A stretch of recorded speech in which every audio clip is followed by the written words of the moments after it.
Hello and welcome to this weather update. We're going to just review the storm. I'm not going to look at any models. I'll have another weather update for you later on tonight. But I want to show you the storm here again. Here's the circulation. We're in the clouds today. There actually have been a couple of showers around too.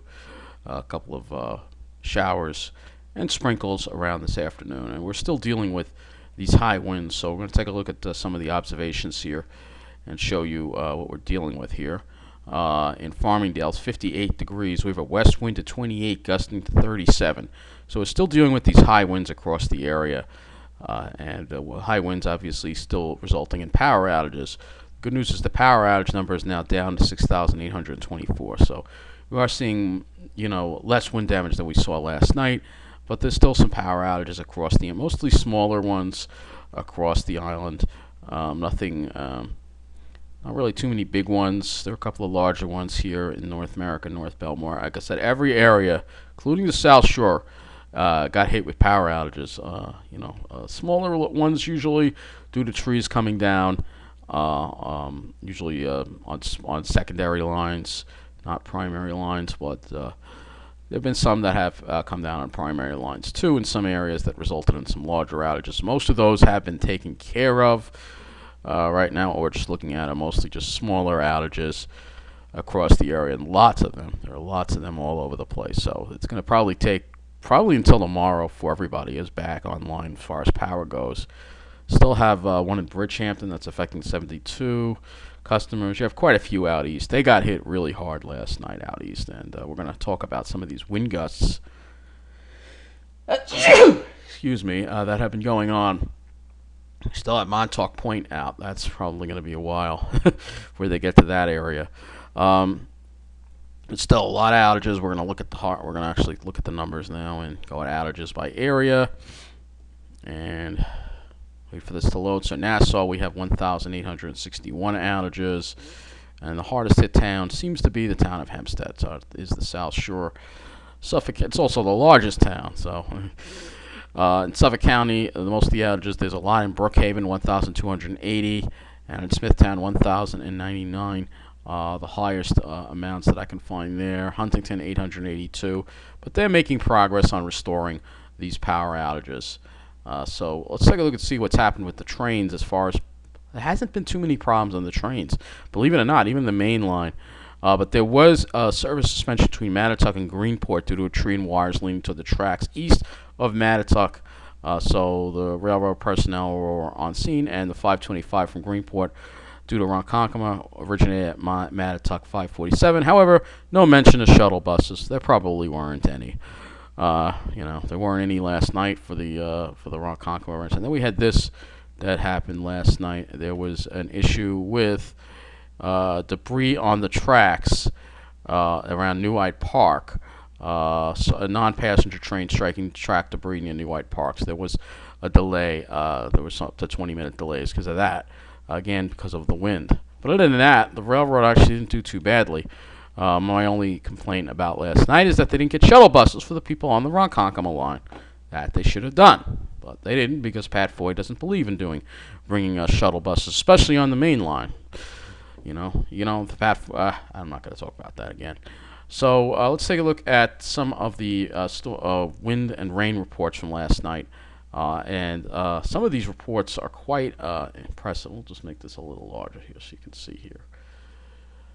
Connecticut, especially 3.80 inches in Monroe, Connecticut. That's in Fairfield County. Danbury, 3.55. So they really got pounded with the rain in Connecticut. Quite a bit, almost over 3 inches in some spots. Middlesex County, that's Eastern Connecticut, 2.05. New Haven County, look at New Haven, 3.60 inches. So Connecticut got pounded last night with the rain and the wind. And look at New London. You see, the further east and north you went, the more intense the storm was. So look at New London, 6.15 inches of rain in Norwich, or 9 miles west of Norwich. And this is going to cause some really major flooding. New London, 5.14. So as the storm got toward New England, it really just intensified rapidly. But even New Jersey, look at New Jersey. Oakland, 4.30 inches. Glen Rock, 2.93. This is in Bergen County. Lodi 2.44. So there was a lot of flash flooding in a lot of places. Essex County, West Orange 2.81 inches. Hudson County and Harrison 2.76 inches.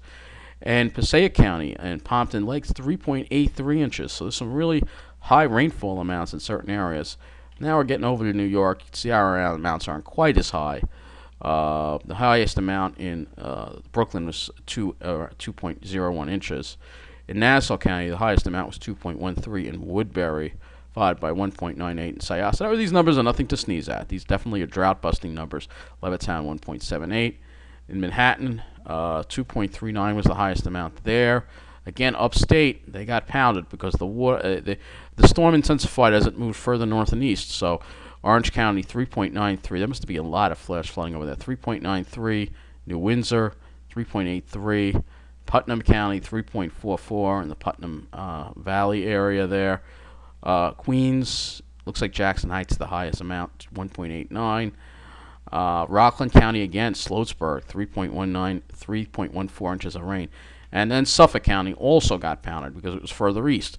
So Orient 3.12 inches, Stony Brook 2.81 inches, Fisher's Island 2.78, North Sayville 2.64, Lake Ronkonkoma 2.64.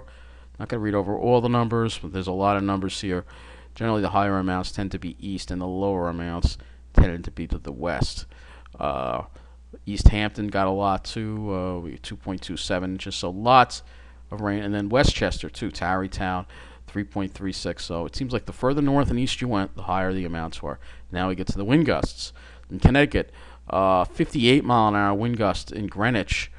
Bridgeport Airport recorded a 54-mile-an-hour wind gust. New Haven County, Lighthouse Point 46. Look at New London and Groton. This is where the storm got more intense. 60-mile-an-hour wind gusts. Not going to go over these in New Jersey. They're not very notable.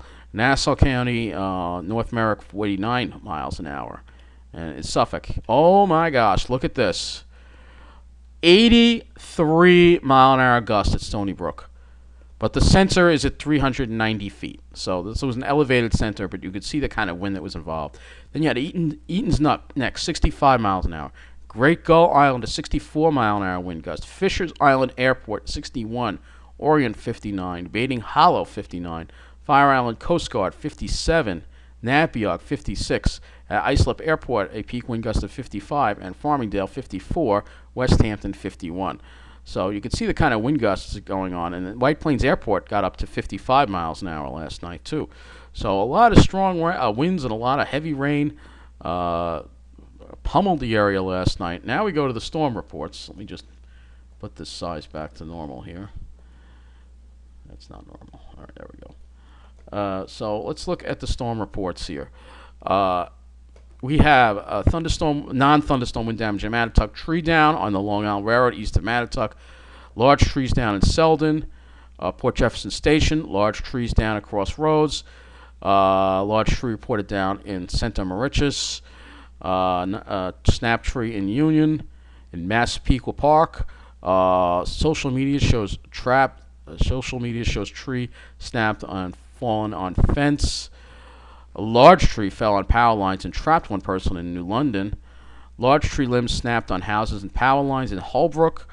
Large trees down in Bridgehampton. Large tree branches down in Hartsdale. Non-thunderstorm wind damage in Lake Grove in Suffolk County. Multiple trees uprooted in West Hempstead. Numerous trees and large branches down on power lines and houses. In Trumbull, large tree down. In Medford, large trees down. In Bergen County, large trees down with 2 houses damaged. And also a tree uprooted near School Street and Leeds Island Road. School is closed with the power lines impacted as well. And this is in Branford in New Haven County, Connecticut. So lots and lots of thunderstorm wind damage out there. And I want to go now to News 12 Long Island. And let's see if News 12 Long Island is covering this. And I'm curious to see if they are actually reporting on this or how much they've covered. All right, so here you go. Long Island residents. I'll link you the articles here. Breaking news, Long Island residents clean up after bomb cyclone brings down trees. High wind warning remains in effect until 6 p.m. this evening. We know that. So they are covering it. Let's see your October 16 photos. So here, this is what we want to see, some of these photos here that people have shared of the storm. So here you go, down tree. That's New Jersey. Why is this? Why is this showing New Jersey? It's supposed to be News 12 Long Island. Oh man. Let me go to their Twitter. Maybe we'll find better photos there. Let's see. Anything? Anything. I wanted to show you some of the forms. Sandblasting at the beach. Okay, yeah. Uh-oh, there was a fire on Fire Island. That's not good. Yeah. I'm not surprised with the winds. Not surprising with the winds. So, let's just do Long Island storm and see what happens here, because I just want to share with you some pictures. Otherwise, we can go and look at the patch, and maybe there'll be some pictures in there. Sometimes they have nothing. All right. Let's Mineola patch. Let me go Babylon patch instead. Patch. Let's do that. Let's see if there's some pictures here, because that area was hit hard as well. I'll look later to see if I can find pictures for you in this update. Doesn't seem like there are any pictures. So yeah, there was a Fire Island. 3 Fire Island homes were devastated, destroyed in massive blaze. So this happened on Fire Island. Bayview Walk. Looks like it happened in Ocean Bay Park. Wow, that's bad. Let's see. I don't know why there are no pictures. I don't know why it's so hard to find pictures. They don't make it easy, and maybe I'm just not doing. I just look Long Island storm and nothing comes up. In pictures, no pictures. All right. Well, next stop, power outage US, and then I'll be on the end of this weather update here. Because I want to see what's going on here with. Oh boy, yeah, we have major impacts. So Connecticut, you have 40,000 out. In New York, you have 30,000 out. In Massachusetts, this is where they really got creamed. 167,746 customers out, mostly on the Cape. It looks like the Cape has been hit very hard. Barnstable County, you have 31,741 customers out. In Dukes County, that's Nantucket, I think, right? 2,129 out. This Barnstable County is huge. Plymouth County, 32,990 out. And north of Boston, you have 45,684 out. Lots of outages across the Massachusetts. Let's take a look at Maine. Maine also hit very hard. You have 204,115 people without power. Because you've got to remember, the storm was even worse when it hit over there. So look at that. Some of these counties almost are completely out. Lincoln County, 17,563. So this is really. We're going to talk a little more about this in the weather update later, and I'll try to get you some pictures. All right. I should have looked before the weather update. Sorry, before I started. I didn't think it would be so hard to get storm damage from Long Island, but apparently it is. That does. Well, I can check one other area. That's the Weather Service's Twitter, but I didn't see anything on there either. I checked before I started. So with that, we wrap up this weather update. I'll have another one for you later. More about the storm, more about the weather that will be coming up for this weekend. Take care.